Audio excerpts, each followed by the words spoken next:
Naalarma si Coach Alan Trinidad sa bali-balitang pinahihintulutan na ng ilang lokal na pamahalaan dito sa Pampanga ang paglalaro ng basketball sa mga community court. Ayon kay Trinidad, hindi lamang ang mga Professional Basketball League ang ginagabayan ng Interagency Task Force o IATF sa higpit ng Health Security Protocol.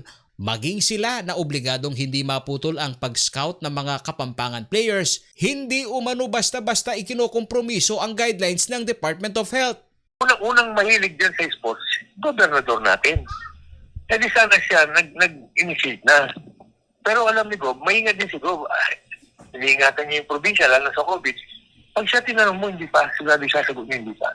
Iginit pa niya na may liability ang mga barangay captain sakaling magkaroon ng community transmission ng COVID-19 sa kanilang barangay. Iyon ay dahil wala pa rin umanong go signal ang IATF sa mga lokal na pamahalaan na maaaring pahintulutan ng maglaro ang mga kabataan sa basketball. Huwag mo na hintayin nila yung ano.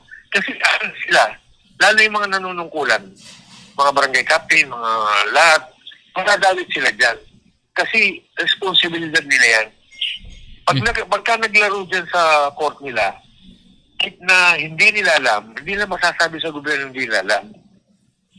Sinisikap ng CLTV News na kumuha ng formal na guidelines ng pagpapahintulot ng ilang lokal na pamahalaan para sa pagbubukas ng community basketball, gaya ng napababalita sa Mabalacat City Government. Hindi naman ito isolated case dahil sa Baybay City sa Leyte nitong November 3 ng nakalipas na taong 2020.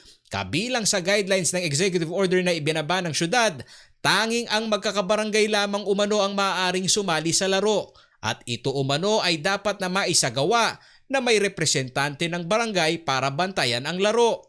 Samantala, kamakailan dito sa Central Luzon ang sikat na basketball vlogger na may 1.7 na followers na kung tawagin ay Mavs Phenomenal Basketball ay nagawang magpalipat-lipat ng barangay para maglaro ng 3-on-3 sa basketball. Kapuna-puna na walang face mask o di naman kaya'y hindi maayos ang pagkakasuot ng face shield ng mga ito na nakita sa kanilang viral basketball vlog. Paolo G. Santos, CLTV News.